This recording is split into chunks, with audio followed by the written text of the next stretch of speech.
All right, baby.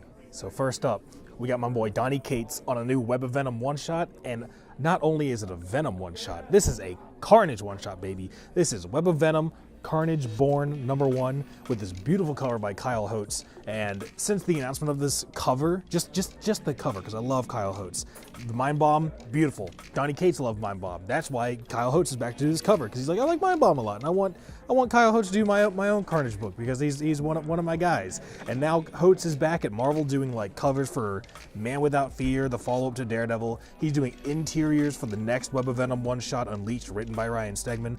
But enough about future stuff. We got to talk about this issue here. This is the, not reintroduction, it's just the return of Cletus Cassidy, because the last time we saw him was at the end of Venomized. He was a poison floating in space, kind of dead maybe. We don't know what was going to happen there, but this issue here explains how he gets back to Earth. It gives you a nice little retcon of his origin story, of his young life as a little child, and how he grew into being a big serial killer, scary man. And it also has a nice lead in to the upcoming, not event, but I'm assuming it's for the rest of the storyline of this series here, because we get a glimpse of a lot of symbiotes that we haven't seen in a while that I'm very excited to see the returns of in this series here. So Donny Cates keeps dishing out the symbiote goodness, and you need to keep reading it because it is all beautifully fantastic and very good. And look how pretty this is. Go get it. And up next we have this year's week's issue of Immortal Hulk by Al Ewing and Joe Bennett and Martin Simmons. We have a little guest artist on this issue here, because this issue takes another interesting approach to guest artists. Al Ewing really knows how to utilize whenever giving Joe Bennett a little bit of some time to work on some upcoming art. They had the 3 different people telling their stories earlier in this run, and those were 3 different artists doing their stories. And the same thing here. We have one story is a Hulk story, which is Joe Bennett, and the other story is a Absorbing Man story. That's Absorbing Man right there. He's big and red, and that's not just Alex Ross doing cool things with his covers. No, Absorbing Man is red now. And what's red got to do with a green Hulk? Does that maybe have something to do with a red Hulk? Probably. It is. And the Martin Simmons half, the Absorbing Man stuff is very good. I like that, since I think it was in Thunderbolts, Absorbing Man and Titania really not tied the knot, but that's where they kind of solidified their relationship. And then, it was from the Secret Empire stuff. They were married in Secret Empire when they were under their fake names, and they're like, oh, we're back to being villains, but we liked having that life. Let's actually get married. And it's such a beautiful relationship between villains in a book that, that we wouldn't really expect to see something nice come out of, but it's not too nice. We just get a little bit of sprinkling of Titania, like, oh, hey, she asked about you, blah, blah, blah. And by the end of the issue, you're horrified again, because the last issue, we had one of the most gruesome deaths of the series with somebody being literally absorbed into the Hulk. And this issue, we have Absorbing Man. It's pretty grotesque. And it has something to do with the one below all.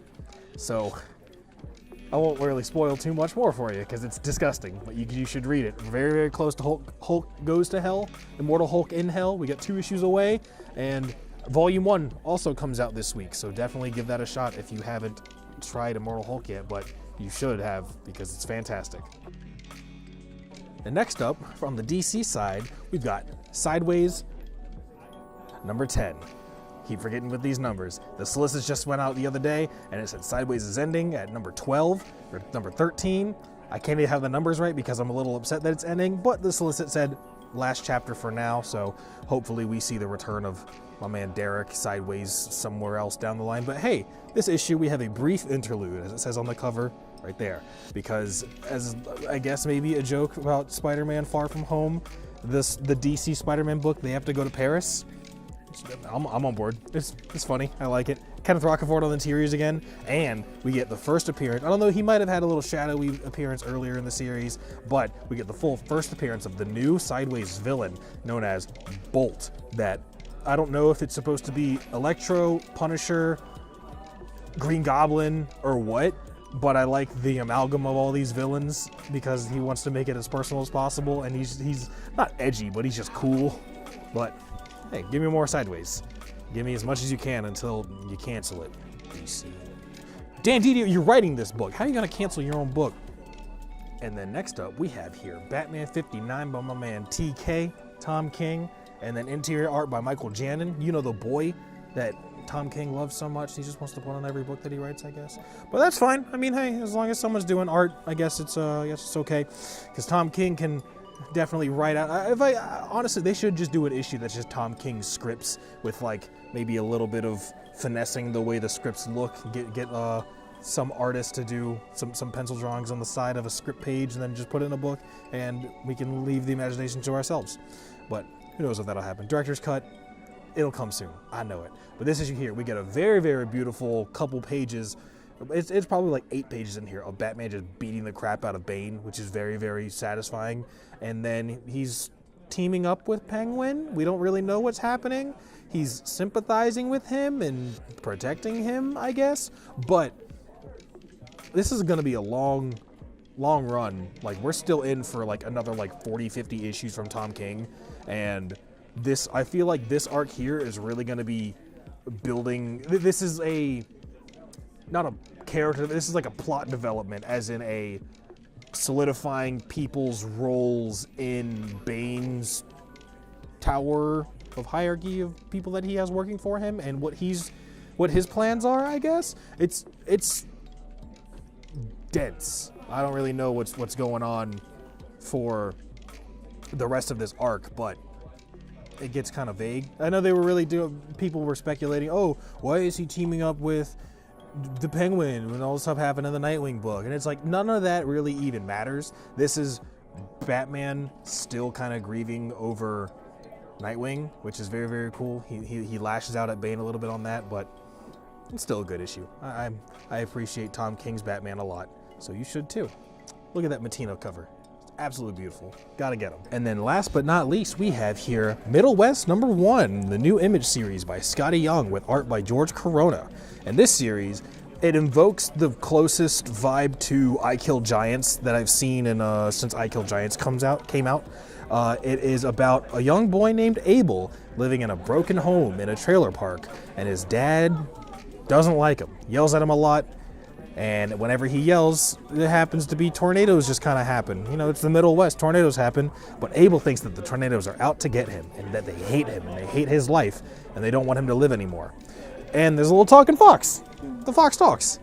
We get a little magic in here. I know the last page, the letter that Scotty Young writes at the end, the whole series is based on a drawing he did of a boy talking to an old farmer, and the kid's going, "You're not a wizard," and the farmer goes, "Well, what's a wizard look like?" And that was the basis of the whole series. So he's going to be meeting wizards. There's magic involved heavily. The cover to issue 2 features what I'm assuming is the wizard of the series. But we have a nice, I think this is at least 40 pages in here. There's extra pages in here, just $3.99. You get extra material for free in this issue. It's a very, very nice, thick Scotty Young #1. Look at this beautiful, beautiful cover by Mike Hiddleston? Mike Huddleston. Look at me.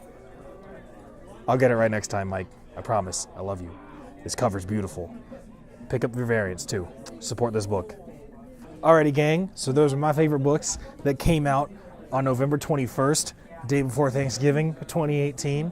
So I hope you guys all buy some books, and then you eat some food the next day. And then you should also go Black Friday shopping at your local comic shop, especially Comic Kings, baby. That's right. And I'll see you guys next week when we do this again. Mwah. I'm going to keep going. And I'm out.